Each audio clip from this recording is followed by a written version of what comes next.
Voilà. Très brièvement, Business In, pour ceux qui ne nous connaissent pas, notre démarche vient du fait que nous avons constaté que les PME et aussi les acteurs traditionnels sont souvent déroutés par rapport à la digitalisation. Et nous avons, en fait, durant ces 2 années et demie, grosso modo, voulu inspirer ces acteurs traditionnels en leur offrant la possibilité de se connecter à des acteurs d'innovation, notamment des acteurs d'innovation digitale. Et nous avons travaillé le long des axes d'inspiration, de connexion, mais aussi avec une vraie volonté d'impact. Et dans la pratique, ceci signifie que nous avons en fait plusieurs démarches. Je vais commencer avec mes slides. Voilà. Nous faisons donc des événements à travers la Suisse romande et nous faisons aussi des ateliers, soit des ateliers de co-création où nous avons plusieurs PME assis autour de la table et qui peuvent avoir des regards croisés sur les problématiques digitales les uns les autres, ou nous travaillons aussi sur des ateliers beaucoup plus spécifiquement dédiés au marketing digital, ceci soit en groupe également ou en entreprise afin de donner vraiment des outils très pratiques pour pouvoir, par exemple, créer des newsletters, être présent sur les réseaux sociaux, différencier les réseaux sociaux, etc.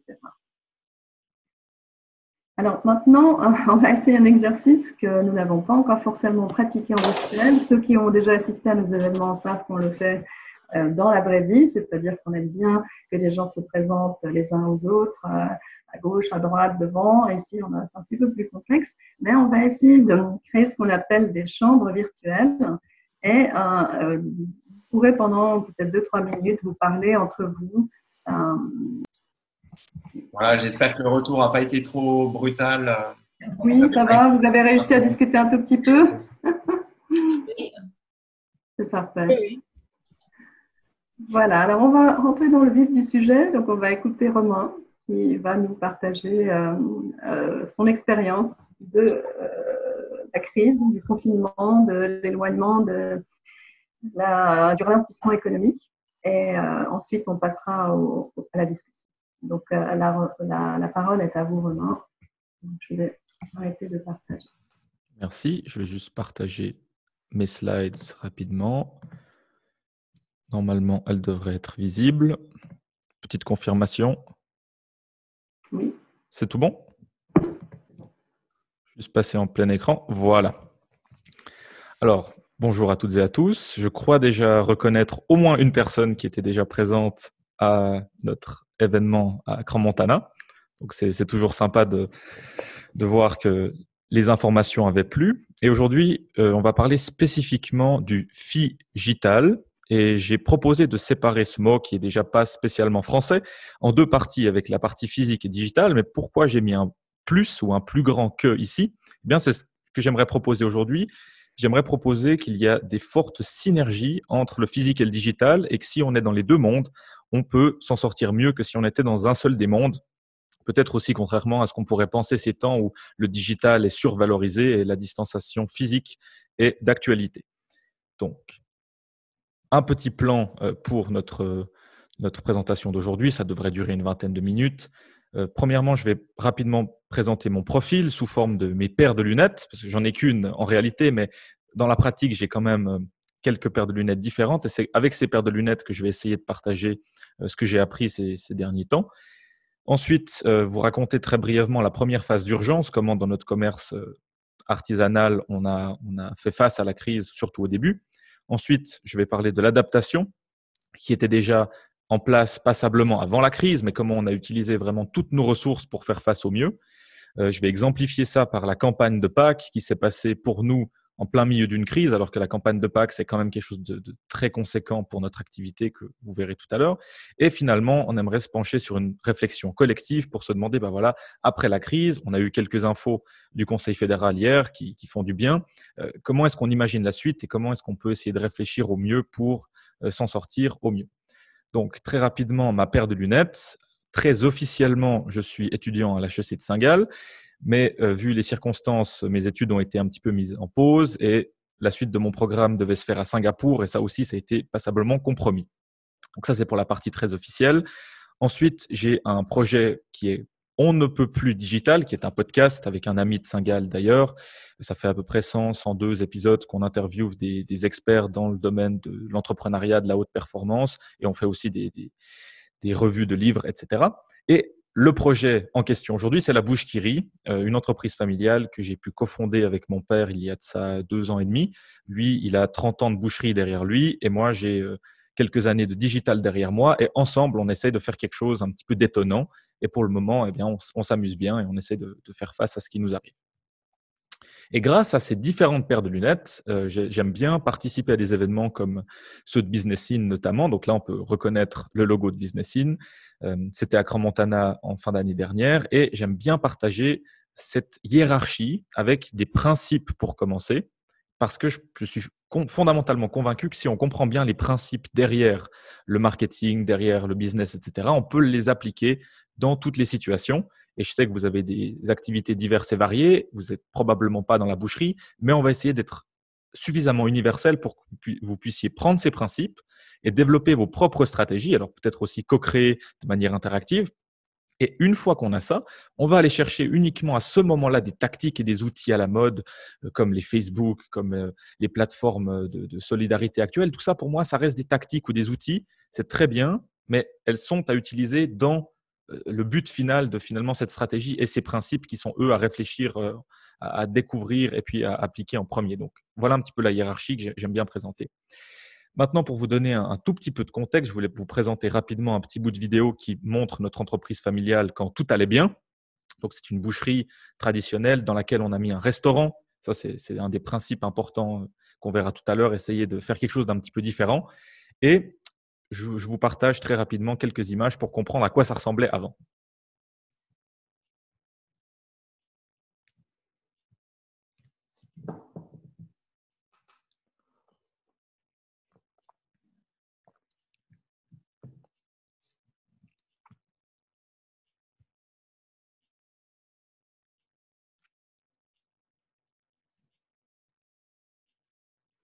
Donc voilà, je pense que ces images-là, elles sont presque choquantes à l'heure actuelle, parce qu'évidemment, il y a plein de monde partout, il n'y a pas de distance, etc. Mais c'est de là qu'on a commencé. Et maintenant, pour vous prendre avec moi un petit peu en immersion dans ce qui se passe maintenant, comme pour vous faire découvrir notre commerce, un peu de manière digitale finalement, j'ai une petite vidéo des mesures qu'on avait prises.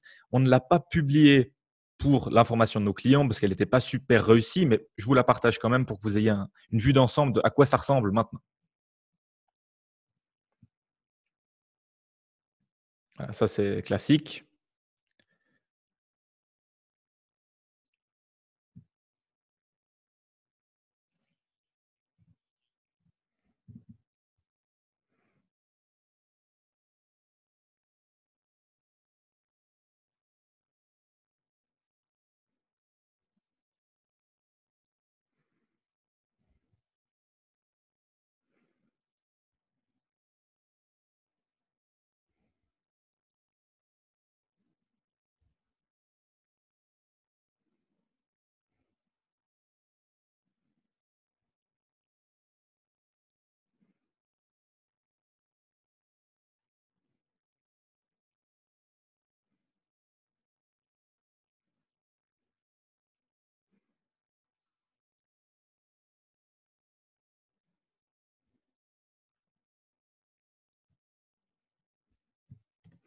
Donc voilà, on voit à peu près à quoi ça ressemble maintenant. Bon, je sais passer à l'autre slide malheureusement, mais vous voyez que le climat n'est plus du tout le même. Et ça, c'est vraiment la première phase d'urgence qui était dans mon plan. On n'avait vraiment pas le temps de s'occuper du digital à cette période-là. Les 2-3 premières semaines, c'était uniquement de la survie quasiment, parce qu'on est resté ouvert tout le long en tant que commerce alimentaire.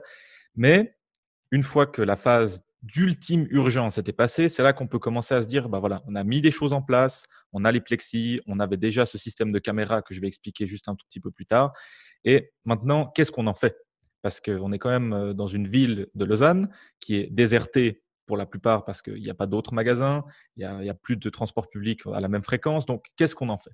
Et c'est là que j'aimerais vraiment partager cette analyse que j'ai pu faire en temps réel. C'est l'économie de l'attention que j'aime bien mentionner parce que c'est quelque chose de très important dans le digital. Et quelque chose qui peut être intéressant à apprendre de cette crise en particulier et pour prendre avec nous pour les prochaines crises, c'est vraiment ce phénomène finalement d'offre et de demande de l'attention. Et ce qu'on a vu, c'est un besoin énormissime d'informations, tout le monde qui se rue sur le digital pour s'informer, etc. Et aussi, beaucoup de gens avaient plus de temps qu'ils avaient d'habitude. Donc ça donne vraiment un afflux massif d'attention sur le digital. Mais en même temps, il y avait eu un effondrement des budgets publicitaires parce que toutes les personnes qui avaient dû fermer ou toutes les personnes qui avaient des doutes sur le futur, des incertitudes, avaient coupé leur budget. Et donc, évidemment que la situation est dramatique, mais si on veut en tirer quelque chose de bon, il faut faire notre petite analyse et se dire, bah voilà, ça représente quand même une opportunité si on veut se mettre en avant de manière digitale, évidemment de cette manière figitale qu'on verra tout à l'heure, essayer de finalement créer ce lien avec notre audience. J'ai pris quelques screenshots de mes différentes statistiques et là, on voit finalement que je peux me donner de la peine tout ce que je veux au début d'année. Je n'ai pas tant de visibilité que ça. Enfin, ça, c'est en termes relatifs, évidemment. On n'est pas là pour parler de termes absolus, mais on voit que dès le moment que la crise s'est déclenchée, c'est devenu absolument faramineux. L'attention qui était dirigée sur nos commerces, les gens voulaient savoir si on était ouvert, etc. Les 2 premières semaines, on ne faisait que d'informer à ce niveau-là. On voit aussi que d'un point de vue trafic Internet, c'est juste exponentiel. C'est presque similaire à la courbe dont on parle tant. Donc, c'est vraiment le climat macroéconomique qu'on a connu. Maintenant, j'aimerais simplement vous partager les quelques principes. Si vous pouviez retenir tout ça, je serais heureux. C'est vraiment ma mission aujourd'hui, c'est de vous partager ces 5 principes. Donc, le premier, on l'a déjà discuté, être figital. La définition arrive dans une seconde. C'est vraiment d'être ancré dans le monde physique aussi bien que dans le monde digital. Pour moi, ça a une grande valeur, plus que simplement être digital ou simplement être physique. Ensuite, ce deuxième principe est très important aussi parce qu'on voit une énorme création de valeur au niveau physique, notamment, je prends encore l'exemple des commerces alimentaires ou du commerce de détail qui se donnent corps et âme pour créer quelque chose. Mais parfois, la communication n'est peut-être pas suffisante pour vraiment pouvoir déployer cette création de valeur. Et si on voulait faire cette équation en termes de création d'entreprise, on se dirait que c'est dommage parce que toute cette valeur, si elle n'est pas multipliée par un nombre suffisamment grand, qui est la communication, on risque d'avoir une entreprise qui stagne ou qui a des difficultés. Alors que si on arrive à multiplier notre création de valeur, elle peut vraiment se déployer et c'est ma mission dans notre entreprise familiale. Ensuite, prochain point, c'est que le contenu devrait, en tout cas, j'aimerais proposer ça, devrait être considéré comme un produit parce que comme on vient de le voir, on a une réelle économie de l'attention et si finalement, on ne fait pas en sorte que notre contenu qui peut être potentiellement gratuit, ça c'est pas le problème, n'apporte pas une forme de valeur, ne répond pas à un besoin, il risque de tomber simplement dans le néant. Ce n'est pas parce que quelque chose existe qu'il sera vu, qu'il sera consommé et qu'il sera finalement utilisé. Donc, envisager son contenu et son information comme si on devait vendre quelque chose, ça nous pousse vraiment à créer quelque chose qui doit être échangé contre de l'attention. C'est un autre type d'économie, mais c'est très important. Finalement, le relationnel plus grand que le transactionnel, ça c'est quelque chose, je pense que pendant cette crise, on l'a tous vu dans nos différentes entreprises. En tout cas, nous, d'un point de vue du personnel ou de la clientèle, si on n'avait pas vraiment cette relation avec ces personnes, on serait probablement même plus là parce que comment tenir la baraque quand les gens ne viennent pas travailler, quand ils ne sont pas là pour nous soutenir, quand on n'est pas tous ensemble, finalement un peu dans le même bateau. Et pareil avec la clientèle. Donc, je pense que cet aspect relationnel est d'autant plus important, même si la distance sociale, comme on dit, est de mise. Et finalement, le dernier point, ce sera vraiment pour l'après-crise, quelque chose qui me tient vraiment à cœur, c'est de se dire qu'on n'a pas besoin d'être le meilleur ou la meilleure ou le meilleur commerce parce que de toute façon, meilleur, c'est subjectif. Par contre, si on pouvait être remarquable, on a de grandes chances d'être remarqué et essayer de faire quelque chose d'un petit peu déjanté, de faire quelque chose qui fait parler. Je suis notamment avec mon projet actuel dans le journal Le Temps ce matin parce qu'on a fait quelque chose d'un petit peu fou. C'est vraiment cette notion que je voudrais partager. Donc, pour ce qui est définition, même si j'aime pas spécialement m'attarder sur ces notions, un petit peu de contexte quand même. Le commerce figital, qui est un anglicisme, il n'y a pas de définition absolument précise, mais l'idée principale, c'est d'implémenter des technologies digitales dans notre commerce. Donc, par exemple, avoir une borne, avoir des tablettes, avoir comme là, on voit quelqu'un dans du prêt-à-porter qui pourrait sélectionner ses vêtements sur une plateforme. C'est très bien et je pense qu'il y a un potentiel, mais je ne suis pas sûr que ce soit vraiment de ça qu'on ait besoin maintenant, tout de suite, en phase de crise. Mais quelque chose de très intéressant et ça pourrait nous aider dans le futur à être remarquable. Donc, à garder en tête, Mais aujourd'hui, j'aimerais proposer une définition plus large qui serait l'expérience digitale. Et qu'est-ce que l'expérience digitale? Encore une fois, pas de définition précise, mais simplement la combinaison ou la fusion des canaux physiques comme digitaux afin de créer une expérience la plus intégrée, la plus fluide possible et éventuellement ou potentiellement maximiser les points de contact, c'est-à-dire que être pragmatique en se disant, bah voilà, le client est chez nous et si on arrivait à établir ce contact aussi quand le client était chez lui. Et voilà, par exemple, notre dernière initiative, avoir 12 caméras qui retranscrivent ou qui diffusent en direct notre assortiment en ligne. C'était notre plus grosse initiative. Ça a pris évidemment 2 ans à développer. Ce n'est pas une réponse à la crise en elle-même, mais c'est vraiment pour moi l'illustration de cette méthodologie et de faire de la digitalisation pragmatique. Ça, c'est ma thèse de bachelor à l'Université de Saint-Gall. Je m'intéresse à la digitalisation dans les entreprises familiales. Et ce que j'ai trouvé à l'heure actuelle, c'est que la digitalisation est presque toujours engendrée par un problème. Et on essaie de résoudre les problèmes physiques, les problèmes tangibles que le commerçant, que l'artisan a avec des solutions digitales. Et pas le contraire, on ne va pas aborder un commerçant pour lui dire de faire, par exemple, de la traçabilité blockchain sur son article. Parce que c'est techniquement possible, mais on n'est pas sûr que ça apporte la plus grande valeur à ce commerçant, à l'heure actuelle du moins. Ça peut être intéressant par la suite, mais ce n'est peut-être pas pour tout de suite. Donc, cette digitalisation pragmatique, c'est ce que je m'efforce de faire. Et on pourrait quand même se poser la question, nos vies ne sont-elles pas digitales? Si on regarde autour de nous, là, moi, je suis tout seul dans mon salon, vous êtes peut-être dans la même situation. Donc, aujourd'hui, plus que jamais, on est capable d'engager dans la vie réelle que dans le digital. Et c'est vraiment ce que mon père m'a magnifiquement illustré avec une phrase toute bête. Il me disait, mais dans les années 80, 90, à la boucherie, quand il y avait vraiment de la queue, de la file d'attente, les gens, ils s'impatientaient, ça les irritait. Et là, de nos jours, on a passablement de file d'attente parce que, comme vous l'avez vu, on ne peut pas être à plus que 3 dans nos magasins. Et il dit, mais maintenant, c'est moins pire qu'à l'époque parce que maintenant, ils jouent avec leur téléphone, comme il dit. Eh bien, ça, c'est vraiment la preuve qu'on est dans le monde physique et dans le monde digital, finalement, presque en même temps. Et on peut switcher de l'un à l'autre et on se rend même plus compte finalement. Si maintenant ma connexion, elle lâche, eh ben, je m'en rendrai évidemment compte. Par contre, quand on a lancé ce webinaire, ça me paraissait plus ou moins normal de pouvoir me connecter avec vous aujourd'hui. Donc, vraiment se dire que nos clients, comme finalement nous-mêmes, certains peut-être un petit peu moins que d'autres, on est dans les deux mondes en même temps. Et voilà pourquoi, selon moi, le phygital, c'est le beurre et l'argent du beurre. Parce que, comme on l'a dit, tout le monde est dans les deux mondes constamment, on ne s'en rend même plus compte.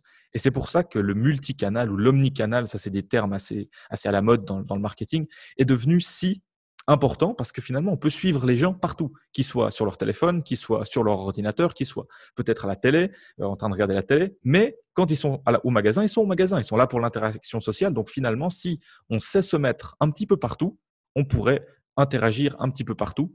Et c'est ça qui m'intéresse aussi, c'est que l'interaction humaine a une valeur inestimable et peut-être que dans l'après-crise, c'est simplement une proposition, elle deviendra d'autant plus importante.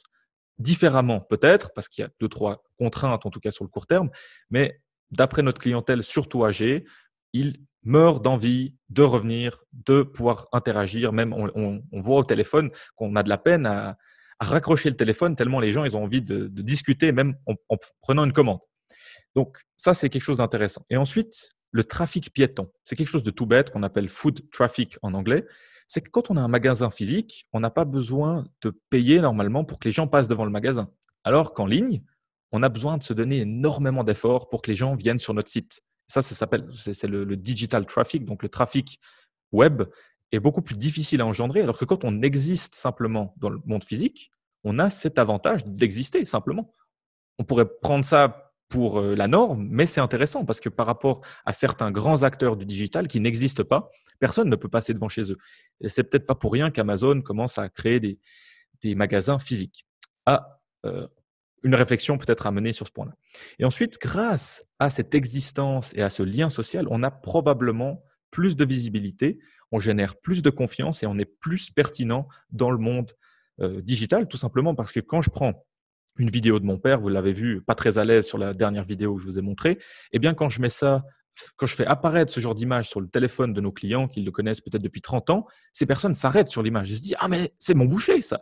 C'est pas comme si c'était une image de base de données qui nous passe devant les yeux comme ça. Non, c'est quelqu'un qu'on connaît et qui nous apparaît devant les yeux. Donc tout de suite, ça accroche déjà un peu plus notre attention. Et dans la guerre, entre guillemets, d'attention qui va se passer là, dans l'après-crise, c'est ce que je suppose qui va se passer, avec tout le monde qui va se ruer sur les plateformes pour parler de son projet qui redémarre, ça paraît intéressant d'être plus pertinent et de générer plus de confiance. Et c'est là qu'on aura potentiellement aussi plus d'engagement. Comme ce matin, on a apparu dans Le Temps, le journal Le Temps. J'ai republié ça sur les réseaux sociaux et pas mal de gens répondent, font des commentaires, etc. Tout simplement parce qu'ils se sentent probablement plus concernés par ce qu'on fait quand ils passent X minutes avec nous dans la vie réelle chaque semaine, plutôt que si on était un agent digital et dématérialisé sans interaction sociale. Donc, pour toutes ces raisons, je pense que le digital est mieux ou plus puissant que le physique ou le digital tout seul. Et aussi, on a la possibilité de rester à l'esprit. Parce que la personne vienne au magasin, ça c'est super, mais peut-être que la prochaine fois que nos clients veulent faire des grillades, ils vont peut-être pas penser à nous tout de suite. Mais si constamment on apparaît sur Google, sur Facebook, dans leur email ou peu importe, on a probablement une plus grande chance qu'ils pensent à nous et se disent « Ah, mais c'est vraiment super, là, cette dernière offre qu'ils ont fait pour les grillades. Alors, moi, je vais y aller parce que j'avais prévu de faire des grillades ce week-end. » Donc, rester à l'esprit, ça paraît bête, mais ça a une grande valeur finalement dans une économie de l'attention où les gens tendent à vite oublier, à être distraits, etc. Donc, voilà ce que nous, on a fait. Sur la gauche, on voit ce que mon père faisait quand j'étais encore jeune et que je faisais simplement des brochettes dans l'arrière-boutique. Et ça, c'est ce qu'on fait maintenant quand j'ai pris un petit peu plus d'expérience. Avant, il n'avait pas vraiment de possibilité d'interagir avec sa clientèle. Maintenant, on l'a équipé. Alors, il a son casque pour prendre ses commandes tout en travaillant. Il a une caméra ici qui rediffuse aussi sa planche à découper si quelqu'un veut voir la découpe à distance au téléphone. Et ce que j'essaie de faire, en tout cas personnellement, c'est mon rôle, c'est de prendre tout son savoir-faire, toute la création de valeur qu'il fait et de la mettre à l'échelle. Parce que si on a plongé un petit peu dans notre comptabilité en tant que commerçant avec un magasin physique, on se rend vite compte que le loyer, qu'on ait 1 ou 10 clients, c'est le même.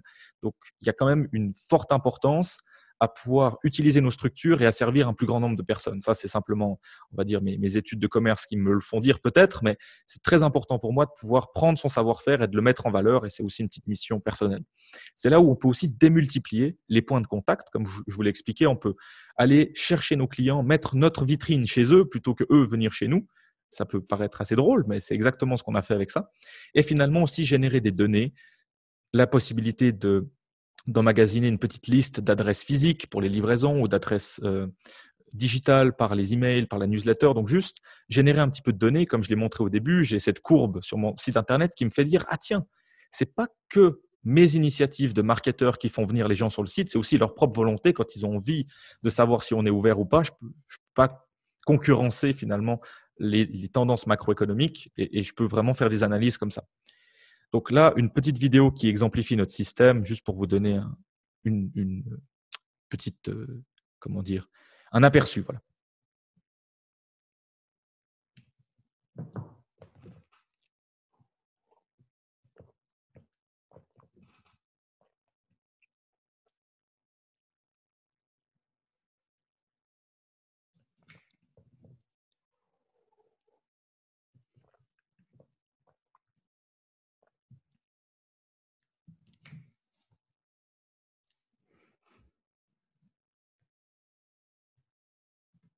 Voilà.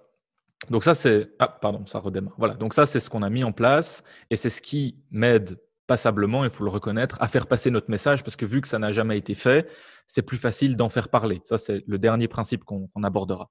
Et maintenant, pour revenir à toute cette mise en place de protection, de système de livraison, toutes ces solutions avec le digital qu'on a essayé de trouver, eh bien, une fois que tout ça a été en place, après 2-3 semaines, j'ai pu vraiment le mettre en forme. J'ai créé un petit discours pour mon père, je lui ai mis un micro, je l'ai filmé, voilà, il a fait son petit speech. On a pu envoyer ça dans les boîtes email de plus d'1 millier de clients. Et comme ça, on les tient au courant. On a travaillé pour les mettre en sécurité, pour nous mettre en sécurité. Et on voit que j'ai pu atteindre passablement de personnes grâce à mes budgets, etc. Pareil pour les livraisons, même méthodologie. Et l'avantage du digital, encore sur la lettre physique que j'aurais pu envoyer, donc la lettre postale, c'est que nos informations ont changé 3-4 fois en une semaine. Et si j'avais envoyé une lettre, j'aurais été très embêté parce que je ne peux pas en renvoyer une deuxième pour dire, écoutez, à la ligne 3, là, on a changé ça parce qu'on a vu que ce n'était pas tout à fait la bonne méthodologie. Donc, on voit encore une fois d'être digital, d'avoir le digital et sa flexibilité qui vient épauler notre monde physique, c'est encore une fois un atout et ça nous a été très utile. Maintenant, pour continuer sur cette lancée, on peut aussi utiliser le e-commerce qu'on a mis partiellement en place. Donc là, par exemple, on avait fait un pack pour les familles 100% suisse. Donc, c'était quelque chose d'assez tendance parce que les gens mangeaient en famille. La consommation locale est d'autant plus de mise à l'heure actuelle. Donc voilà. Et ça, je peux le diffuser de manière digitale aussi. Intéressant pour faire un test parce qu'on n'en a absolument pas parlé dans les magasins. Personne n'était au courant dans les magasins. Il n'y avait pas de panneaux, pas d'offres. Par contre, on nous en a demandé des dizaines. Où est-ce qu'ils les ont vus? Obligé qu'ils les aient vus en ligne. Et ça m'aide un petit peu à dire mon père, eh ben, tu vois, ça fonctionne. Ça, c'est notre petit débat parfois.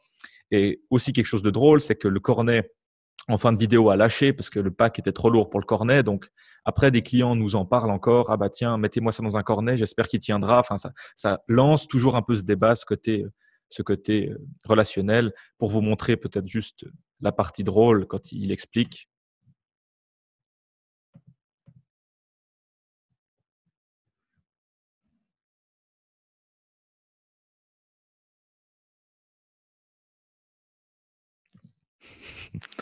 Voilà, c'est tout bête, mais on nous en parle toujours et c'est probablement un des points forts du digital, c'est de pouvoir raconter des histoires, c'est de pouvoir simplement établir ce lien qui se prolonge ensuite dans le physique et on peut aussi faire l'inverse et c'est ça qui, pour moi, est très polyvalent. Et là, on voit que pour Pâques, on a fait pareil parce qu'on avait un gros problème à Pâques, on était un peu en manque de ressources et on a dû simplifier un petit peu. Donc, on a proposé sur notre site internet nos gigots qu'on a fait plus petit. Donc, on a sélectionné une autre sorte de gigot pour des personnes. Voilà, on avait pour 2 à 3 personnes, 3 à 4 personnes, 4 à 5 et même 6 à 8. Et là, on a fait une petite blague en disant qu'on ne les dénoncerait pas s'ils mangeaient un gigot pour plus que 5 personnes. Enfin, voilà, encore une fois, mettre un petit peu une histoire à raconter. Et ça nous a beaucoup aidé d'un point de vue opérationnel à standardiser un petit peu l'offre plutôt que de passer un quart d'heure au téléphone avec, si on avait 100, 200 commandes, on n'allait pas s'en sortir vu qu'on était aussi en nombre réduit. Donc, voilà comment ça nous a aidé. Fêtez Pâques, oui, mais en comité réduit, c'était un peu notre campagne. Et grâce au digital, on a pu orienter l'offre. Et comment on fait les choses dans l'autre sens? Eh bien, ça, c'est intéressant. C'est le FI qui va vers le digital. À ce moment-là, on peut faire ce qu'on appelle du marketing de permission. Je peux référencer Seth Godin, qui est un auteur américain qui a plus ou moins été pionnier dans ce domaine dans les années 2000. Eh bien, soit on a des cartes de fidélité, et on collecte des adresses, des emails, etc., ou simplement des flyers comme ça. C'était pour un autre événement, les 2 ans de notre entreprise. Le flyer actuel qu'on a recréé pour Pâques est similaire, c'est pour ça que je n'ai pas changé la slide, mais en gros, on donne ça à nos clients en magasin. Ils ont la possibilité de se rendre sur un site ou de scanner un QR code pour arriver sur notre site internet. Ils s'enregistrent comme étant intéressés par l'offre et par la suite, ils reçoivent un bon de 10% ou un bon de 10 francs, etc. Et ça nous permet comme ça de passer du monde physique au digital. On peut avoir, admettons, 300 personnes un samedi dans notre magasin et 10% d'entre eux acceptent de faire tout ce petit cheminement. Et bah tiens, on a 30 adresses email et la prochaine fois qu'il y a une grande information, quelque chose d'important, on peut potentiellement toucher X% de ces 30 personnes. Ça devient un peu de la statistique, mais au moins on a ce contact qui peut s'établir. Et voilà ce que ça donne.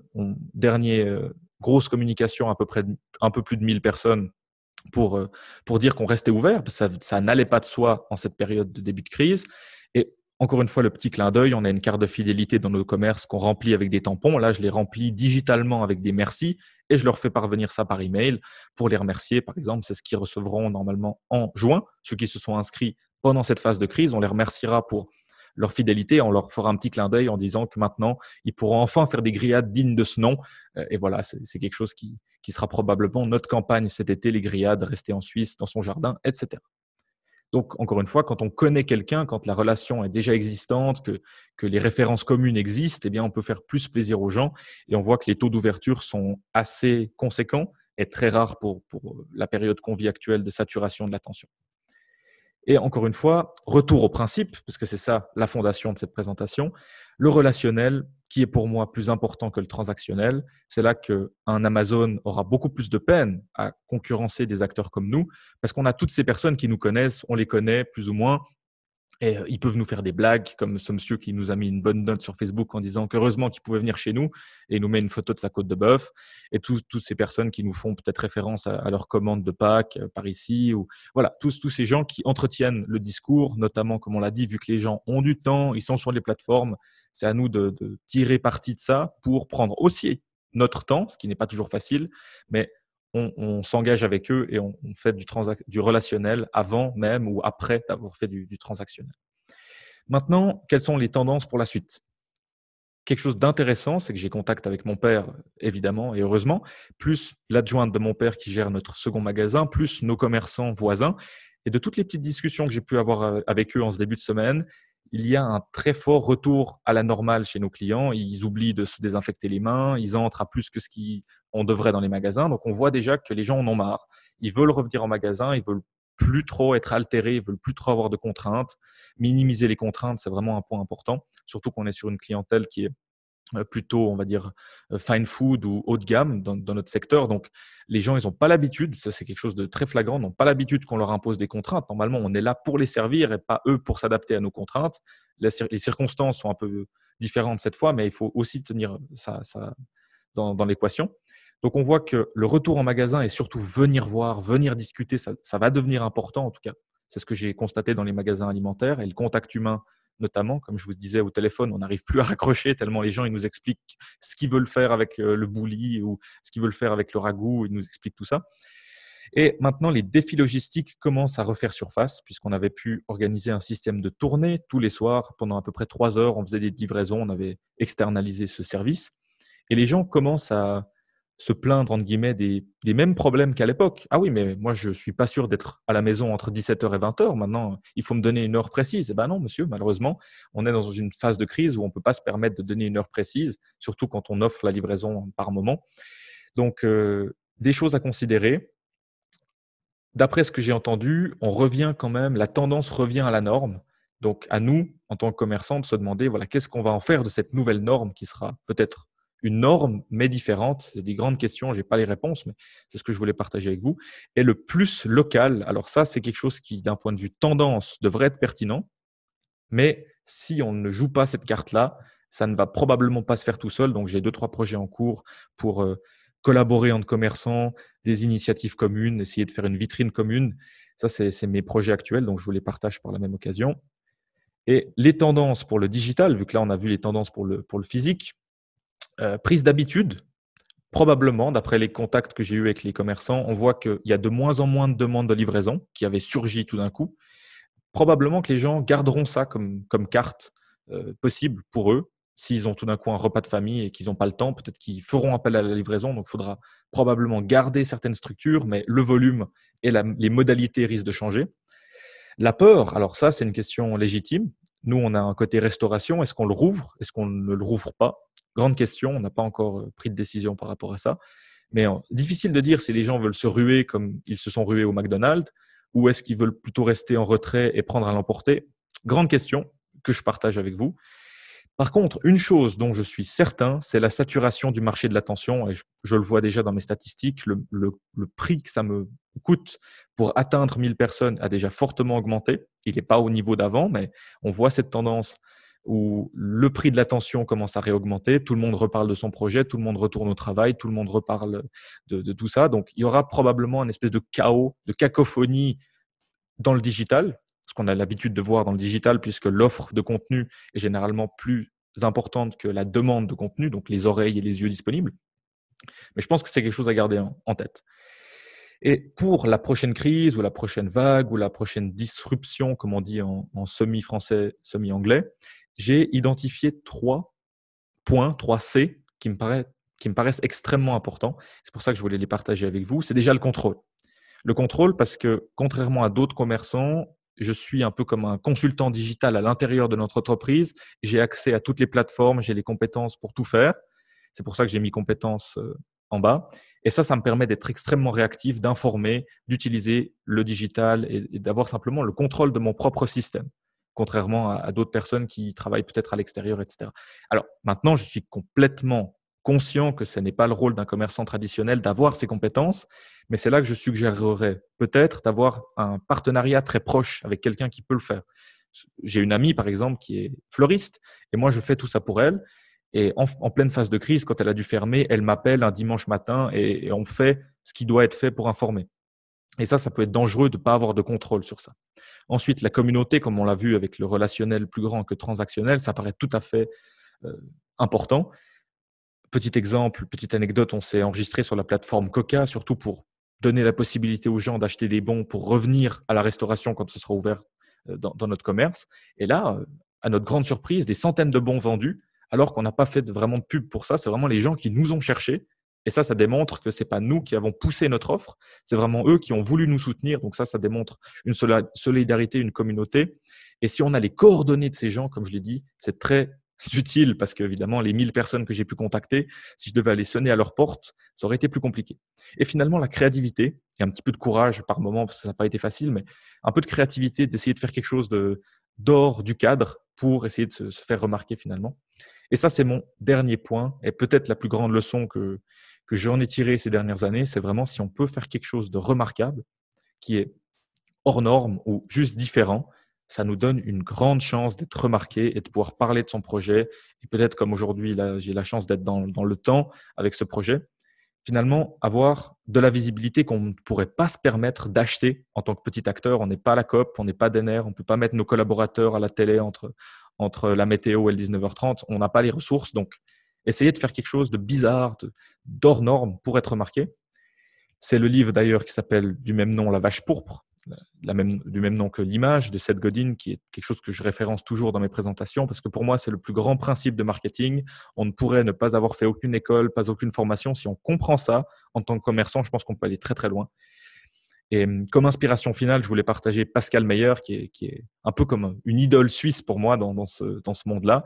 Évidemment, c'est lui qui est à l'origine de Coca, qui a mis en place l'initiative directe. J'avais eu la chance de l'interviewer pour mon podcast et j'ai une relation un peu de fanboy avec lui. Je suis très, très impressionné par tout ce qu'il arrive à faire. Et si on réfléchit bien, il avait exactement tout ça. Il avait le contrôle d'un système très puissant d'un point de vue digital. Il avait une communauté de presque plus près d'1 million que de 500 000 personnes, donc juste gigantesque. Et la créativité et le courage, je pense que ce n'est pas ce qui lui manque. Donc, on voit encore la démonstration. Quand on a tous ces points-là, on peut juste changer le paysage du commerce roman et on en a le pouvoir. Donc, pour le mot de la fin, évidemment que ça paraît un peu futuriste pour certains. Mon père, il a tendance à penser qu'on en fait trop parce que je le saoule avec le faire des vidéos, il n'est pas à l'aise, etc. Ça, c'est son point de vue. Moi, je pense qu'on n'a même pas commencé. Comme je l'ai dit, il y a plein de possibilités de mettre des bornes, des tablettes, de la réalité virtuelle. Enfin, dans le futur, on pourra faire plein de choses. Et en tant que commerçant, on a cette liberté de tester plein de choses. Mais par contre, il faut garder en tête que c'est une démarche progressive. Être sur Google, être sur Facebook ou commencer petit à petit, c'est déjà super. C'est pas tout. C'est pas être le prochain Amazon ou être à l'époque des cavernes. Non, il n'y a pas de tout ou rien. Chaque petit pas compte. Et plus on arrive à les construire et plus on arrive à être solide et avoir ce contrôle sur notre propre système, comme je le disais. Et finalement, ma conclusion, ce serait que lui, il continue simplement à faire son savoir-faire et moi, je fais mon faire-savoir, essayer de mettre en valeur et de mettre à l'échelle ce qu'il fait. Donc voilà, maintenant, je suis à disposition pour la partie interactive, réfléchir ensemble et vous me trouverez sur LinkedIn si vous voulez échanger. Merci pour votre attention. Merci beaucoup, Romain, pour cette présentation. Donc, pour lancer un petit peu la discussion, je vais vous poser une première question et puis ensuite, on activera le micro de tout le monde et puis vous pourrez simplement lever la main et puis poser une question à Romain qui vous répondra. Alors, moi, je rebondis un peu sur les derniers éléments que vous avez apportés en disant que voilà, c'est finalement une démarche progressive. Finalement, pour un commerçant qui ne serait pas aussi digitalisé que vous, qui finalement débuterait dans le domaine, qu'est-ce que vous pourriez lui conseiller comme quick win, j'ai envie de dire, c'est-à-dire comme première petite étape de digitalisation, mais qui porte déjà ses fruits? Oui, alors merci pour cette question qui ramène vraiment le débat très concret. Je pense que comme je l'ai dit, en tout cas dans une phase de crise, avoir la capacité d'informer très vite et d'être réactif, je pense que ça, c'est presque le numéro 1. C'est-à-dire que si je regarde d'autres commerçants autour de moi, on a même eu des remarques de nos propres clients qui disaient « mais moi, je venais pour le commerce d'à côté et j'ai même pas trouvé en ligne. Je pensais qu'ils étaient ouverts parce que c'était marqué sur Google qu'ils étaient ouverts. Et là, je dois attendre 2 heures avant de pouvoir faire mes courses pour rentrer, faire mon repas de Pâques. Et les gens n'étaient pas spécialement contents de perdre leur matinée de Pâques comme ça. Donc, l'impact le plus important qu'on pourrait avoir déjà, surtout en phase de crise, c'est de faire des choses simples, mais juste avoir soit un partenaire de confiance, soit apprendre soi-même à mettre les infos sur Google, changer les horaires, avoir un site réactif par rapport à ça. Et aussi, d'un point de vue algorithmique sur Google, un commerçant qui se met à jour en phase de crise, il a énormément plus de chances d'apparaître parce qu'il aura peut-être le mot Covid-19 sur son site, admettons. Je n'ai pas les détails de l'algorithme, mais on appelle ça la trace digital footprint. Et donc, si l'algorithme peut repérer que le commerçant s'est donné la peine d'informer concernant ce sujet précis, il aura beaucoup plus de chances d'apparaître et d'être visible. Donc, je pense que vraiment, ces premières étapes juste d'information passent avant tout. Très bien, merci. Donc, on a affiché effectivement ici les questions que vous nous aviez posées en amont de l'événement. Alors peut-être je vais en piquer une ici au hasard. Voilà, alors il y a toujours cette question du budget qui revient. On l'a eu aussi dans le chat tout à l'heure. Finalement, pour se lancer sur les réseaux sociaux, il faut démarrer avec quel budget? Quel investissement pour que ce soit rentable? Alors ça, c'est une bonne question. Ça dépendra évidemment de la plateforme. Typiquement, Google de nos jours est très cher. Même pour quelqu'un comme moi qui s'y connaît pas mal, souvent je me fais avoir et je me dis « Ah, mais j'ai payé presque 2 francs pour cette campagne de Noël. » Je me sens bête des fois parce que je me suis un peu fait avoir. Donc, Google, c'est vraiment pas le premier endroit où j'irai chercher, à moins qu'on ait un business model spécifique sur, par exemple, on vend des cannes à pêche qui ont un nom précis, ça peut valoir la peine. Mais si on vend de la viande, même pour un produit aussi peu, on va dire, recherché que de la viande, c'est déjà compliqué. Par contre, pour tout ce qui est, on va dire, réseaux sociaux, visibilité, storytelling, etc., j'ai eu dans mes expériences des très, très bons résultats à partir d'une dizaine de francs par jour pour moi ou pour certains clients que j'ai eus. Évidemment que ça dépend de la taille de notre structure, mais je pense qu'un 10 francs par jour, c'est à la portée de passablement de commerçants. Et en phase de crise, comme ça s'est passé maintenant, le coût pour atteindre 1000 personnes a été divisé par 2, voire 3 dans certaines campagnes. Donc, moi, je me suis permis encore de démultiplier mon budget en me disant, bah voilà, c'est toute l'attention que je capterai maintenant, que je capterai peut-être pas cet été quand tout le monde essayera de parler et que ce sera très cher. C'est un peu comme si on voulait faire de l'investissement. On achète un peu des actions maintenant et on les vendra quand tout ira mieux. Je pense que investir un montant fixe, c'est peut-être pas toujours la meilleure solution. Si on arrive à être réactif, c'est bien. Mais si quelqu'un veut un chiffre précis, je pense que 10 francs par jour sur Facebook, c'est plus simple que Instagram à capter de l'intention. Et sinon, on peut voir les plateformes spécifiquement. Mais 10 francs par jour, pour commencer, c'est déjà rentable. Merci. Merci, Romain. Est-ce que vous aimeriez poser des questions live? C'est peut-être le moment pour vous de poser des questions. Même si vous les voyez dans la liste, ce serait bien que vous nous disiez si vous voulez discuter directement. Faites-moi signe et faites-nous signe et on va vous unmute, ou vous pouvez vous-même d'ailleurs vous unmute, remettre le son. S'il n'y a pas de questions directes, je vais enchaîner avec une ou deux questions qu'on a mises ici, notamment donc, comment rebondir ou comment faire pour dynamiser dès la reprise dans ce chaos, comme vous l'évoquiez, Romain, qui est celui du marketing, tout le monde va redémarrer en même temps, tout le monde va devoir vouloir attirer l'attention sur son business. Y a-t-il moyen d'aller à contre-courant et d'être remarquable à ce moment-là? Oui, alors ça, c'est probablement la question centrale. Si personnellement, j'étais dans ce cas-là où je devais réouvrir, ou même maintenant on est ouvert, mais si on remarque un petit peu ce que j'ai fait jusqu'à maintenant, j'ai parlé beaucoup en tant qu'entreprise jusqu'à maintenant, quand peu de monde parlait. Et je vais probablement être beaucoup plus calme sur les prochaines semaines. Mais pour quelqu'un qui redémarre, ça pourrait valoir la peine de prendre un moment de réflexion alors que tout le monde s'agite et puis parle de la reprise, etc. On peut même se déconnecter un moment, bien réfléchir et se dire, bah voilà, si je devais créer quelque chose, si je devais proposer quelque chose qui résonnera le plus, qu'est-ce que je ferais? Alors évidemment, c'est un exercice de réflexion. Quand je fais la présentation sur la vache pourpre, etc., c'est toujours un exercice de réflexion. Mais se demander peut-être qu'est-ce qui n'a jamais été fait, qu'est-ce qui ferait écho auprès de mes clients, qu'est-ce qui serait peut-être apprécié aussi, pas forcément le plus rentable, mais peut-être le plus apprécié pour relancer l'interaction, relancer la relation. Ça dépendra de la situation de chacun. Mais je pense, par exemple, à la restauration dans notre commerce. C'est très clair que pour nous, la restauration sera envisagée sous l'angle de renouer le lien qu'on avait avant, mais surtout maximiser la sécurité et pas forcément relancer l'activité comme elle était avant, mais trouver un moyen le plus original de faire parler de notre restauration. Je n'ai pas encore la réponse, parce que je dois justement passer dimanche prochain à réfléchir, mais c'est ce que je ferai, réfléchir et chercher ce qui sera le plus remarquable et peut-être même des alliances. Parce que si on se met à plusieurs, on pourra capter plus d'attention. C'est des économies d'échelle au final. Il y a aussi cet aspect effectivement de mutualisation, tel que vous l'avez évoqué avec Coca, avec sa plateforme directe. Il y a des initiatives, un peu ce que vous venez de mentionner, par exemple les vignerons genevois qui se sont mis ensemble pour créer un shop, un magasin au centre-ville qu'ils veulent peut-être pérenniser, des mutualisations au niveau des livraisons.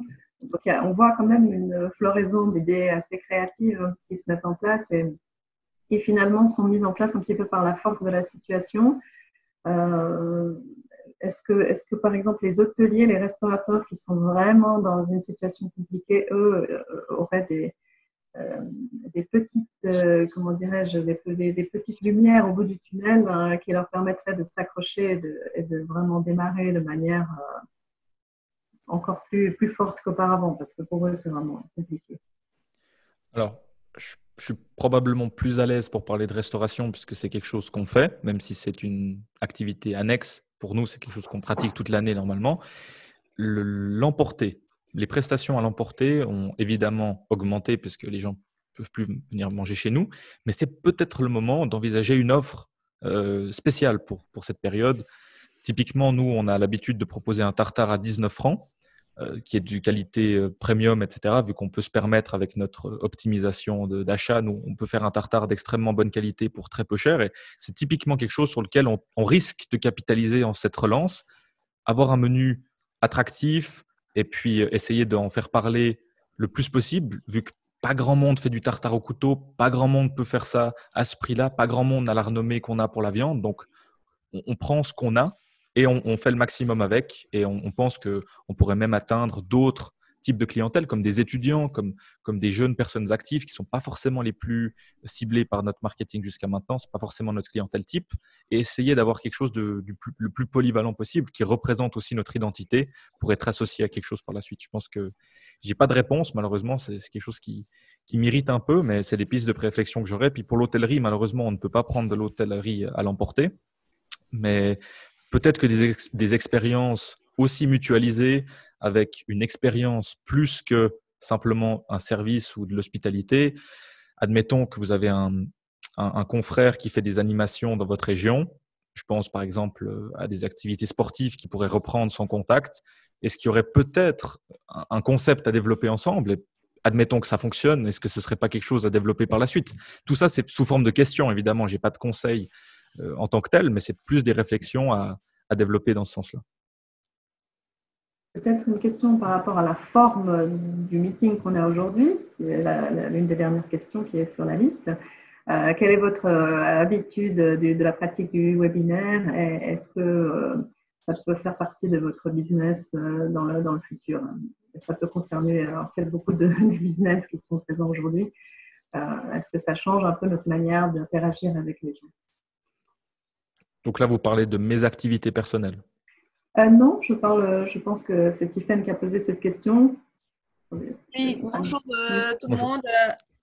En fait, j'ai posé cette question parce que je fais un article sur les webinaires. Et puis, c'est vrai que pour un commerce comme le vôtre ou pour d'autres sociétés, ça peut être intéressant de développer plus ce modèle pour toucher la clientèle soit distante, soit créer des formations ou, je ne sais pas, dans le cadre de votre activité, si il est imaginé si vous utilisez le webinaire, je ne sais pas, pour créer des expériences de cuisine ou ce genre de choses, ou si c'est quelque chose en projet ou déjà fait.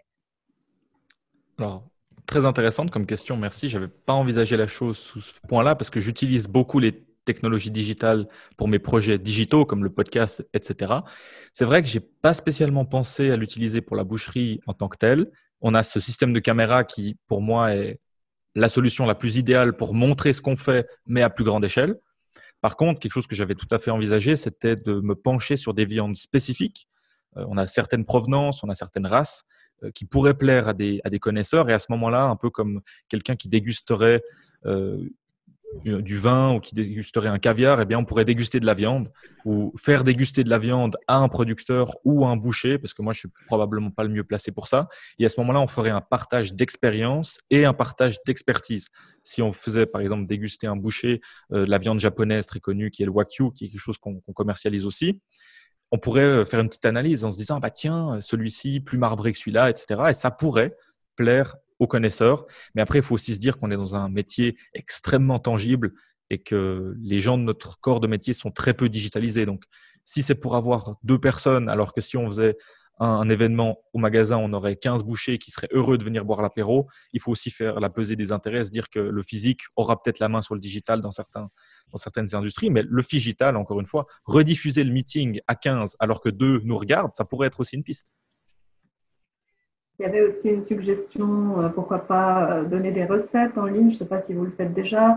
Moi, j'ai participé aussi à un événement, Alexis également, où il y avait la création d'idées autour du partage de la cuisine même d'un plat, du concept de cuisiner un plat ensemble et d'être connecté live dans une communauté virtuelle, bien sûr, mais durant la distanciation sociale, ça paraissait totalement pertinent de pouvoir avoir ce genre de lien.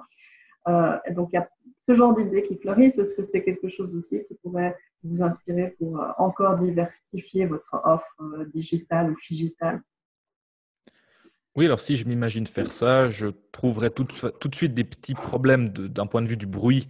Et c'est tout de suite un peu salissant, un peu bruyant dans une boucherie. Donc, il y a certaines contraintes qu'il faudrait gérer.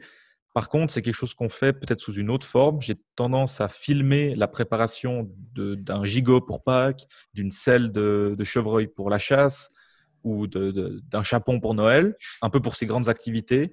Et à ce moment-là, on joint un peu de documentation sur le produit, qui est en général un produit d'exception, plus les tips du boucher, par exemple, bah, voilà, pour la selle de chevreuil, tant de minutes au four, telle sauce, etc. Donc, c'est plus du partage d'expertise.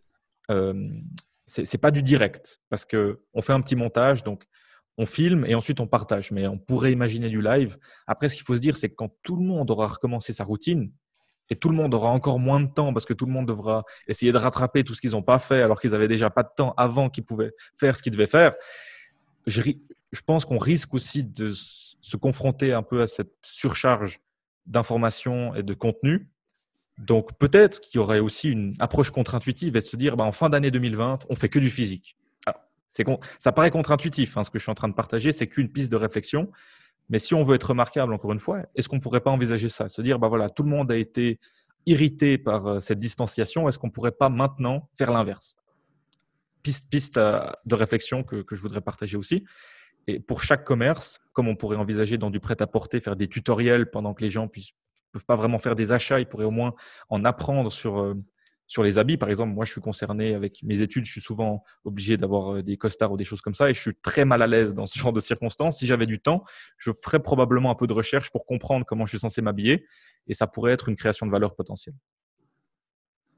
Merci pour ce partage. Je rebondis sur une autre question qu'on a eue dans le chat de Marion qui est partie, je crois, qui en fait rebondit sur l'exemple que vous avez donné où les gens sur les médias sociaux vous reconnaissent votre père parce que voilà, il y a vraiment ce côté de proximité. Qu'en est-il des commerces peut-être plus grands ou plus anonymisés où il n'y a pas forcément ce contact si direct et où les gens ne nous reconnaissent pas forcément? Est-ce que ce serait aussi pertinent pour ce type de commerce-là? Oui, je pense que la démarche de mettre en avant certaines personnalités, là on est de toute façon dans la thématique du personal branding, donc de la marque personnelle, même si personnel pourrait être au pluriel, ça peut même être en fait un petit déclencheur de se dire, bah voilà, on a des employés qui se donnent corps et âme, des gens qui contribuent alors qu'ils ne sont pas forcément chez eux. Pourquoi eux, ils ne mériteraient pas d'être mis en avant? Ça peut aussi être une opportunité de se dire, mettons un visage sur ce qui n'en avait pas forcément ou avait un logo. Mettons un visage sur ce qui avait un logo. Ça pourrait être aussi une démarche pour se différencier. Et si on veut rester anonymisé, quelque chose que j'ai vu souvent fonctionner, c'est la pure création de valeur. C'est-à-dire qu'on n'a pas de lien avec une personne. Par contre, ce qui est proposé est tellement utile ou tellement avantageux qu'on n'hésite pas en fait. Donc vraiment faire un arbitrage comme ça, puis faire ce qu'on appelle en anglais un no-brainer, donc offrir quelque chose qui ne demande même pas de réfléchir pour accepter tellement c'est bien. Et Coca, bon, eux ils ont le côté relationnel, mais ils arrivent souvent à faire des choses comme une Tesla à moitié prix ou des Rolex pour ceux qui s'y intéressent. Ils réfléchissent pas, les gens ils achètent parce que qu'on soit ami ou pas avec Coca, finalement la valeur elle est là. Excellent. Est-ce qu'il y aurait encore des questions de la part des participants qui sont restés un peu silencieux? On essaiera de les faire participer encore mieux la prochaine fois. Marielle, on a répondu à vos questions. Oui, tout à fait. Oui. Vous étiez en train de vous demander quand est-ce que les choses vont revenir à la normale. Ça, je pense que personne n'est vraiment totalement au clair, malgré l'assouplissement maintenant des mesures. Mais est-ce que de la part des gens, il y aura ce mouvement d'aller dans les restaurants, etc. Ça, c'est vraiment une grande question. Romain, vous avez une idée si ça va redémarrer rapidement? C'est clair vous disiez un peu que les gens n'étaient plus très attentifs à se désinfecter les mains, etc. Oui, alors ça, c'est quelque chose qu'on a remarqué, c'est que nous, on est de l'autre côté du plexi, donc on est très attentif à ça. Mais pour certains consommateurs qui commencent à en avoir marre, peut-être qu'ils se lasseront vite des mesures et qu'ils voudront retourner à la normale. Je pense que ces files d'attente qu'on a vues devant le McDonald's, c'est pas anodin. Ça prouve qu'il y a une réelle demande pour de la normalité. Après, il faut se poser la question, est-ce que notre cible à nous peut être superposée avec la démographie de la cible McDonald's? Dans notre cas, ça ne fonctionnerait pas. En tout cas, je ne peux pas partir du principe que si tout le monde fuse au McDonald's, tout le monde va venir manger à la bouche qui rit parce que la cible n'est absolument pas la même. Donc, il faut essayer de, encore une fois, connaître son audience. Et un point qui me paraît central pour ce retour à la normale, finalement, c'est la confiance. Comme nous, entre collaborateurs, on se fait confiance les uns les autres, que les uns et les autres font attention à leur santé, font attention où ils vont en dehors de l'entreprise. Si d'un point de vue commerçant et client, on arrive aussi à établir une forme de confiance, de se dire ça c'est ma commerçante habituelle, mon commerçant habituel, je lui fais confiance, qui prend soin de tout ce qu'il peut prendre soin, ça pourra probablement aider, alors que dans une relation 100% transactionnelle où on a juste quelqu'un à l'autre côté du comptoir au McDonald's, moi je ne sais pas vraiment ce que vit la personne en face, donc je serais peut-être plus méfiant. En tout cas, ça c'est mon approche personnelle. Parfait, je pense que nous arrivons au bout de ce webinaire. J'avais, je pense, encore juste un ou deux petits slides à vous montrer. Oui, c'est juste pour les prochains webinaires que nous organisons. Donc, ce sera le 19 mai prochain avec une thématique plutôt en lien avec les startups parce qu'elles aussi, elles souffrent de cette période. Et donc, nous allons donner la parole plutôt à une scale-up cette fois qui est en fait… qui a été racheté même par une licorne qui s'appelle MindMaze. Mais bon, la démarche reste intéressante dans la mesure où ils produisent des objets connectés dans le cadre du sport et de la santé. Et l'idée est de comprendre aussi comment, durant cette période, cette start-up s'est montrée résiliente et comment est-ce qu'elle a augmenté sa visibilité, notamment en ligne et notamment aussi grâce à des webinaires. Si jamais ça t'intéresse, Stephen, c'est encore un candidat possible pour ton article. Et au mois de juin, nous allons partir dans le monde de tout ce qui est machinerie, micro-machinerie et aussi évidemment digitalisation dans ce domaine. Mais au-delà de la machine et du produit lui-même, c'est effectivement comment le digital permet d'optimiser sa résilience. Et là, nous avons un entrepreneur valaisan qui, en fait, est programmé pour intervenir à un de nos events à Neuchâtel le 29 septembre prochain. L'event a été reporté, bien sûr. Et du coup, nous l'entendrons au moins par webinaire au mois de juin, le 10 juin prochain. Et donc, voilà ce qui est planifié pour l'instant. Et on espère bientôt passer en live et s'arrêter, ne pas faire que du virtuel, disons. Je pense que d'avoir, disons, conquis un petit peu cet outil du webinaire, c'est utile. Mais soyons honnêtes, je suis une grande fan du digital, moi aussi. Et je pense que la meilleure solution reste toujours de rencontrer les gens en direct, d'échanger en direct et de pouvoir effectivement aussi avoir la communication peut-être avec d'autres cercles en virtuel. Voilà, je regarde encore des petites notes. Merci à tous. Merci à vous tous aussi, bien sûr, d'être là. Et puis, soyez prudents, soyez en bonne santé et on reste en contact. Et on se voit bientôt, j'espère. Merci Suzanne. Merci beaucoup. Bon après-midi, au revoir. Bon après-midi. Au revoir. Bon après-midi. Au revoir.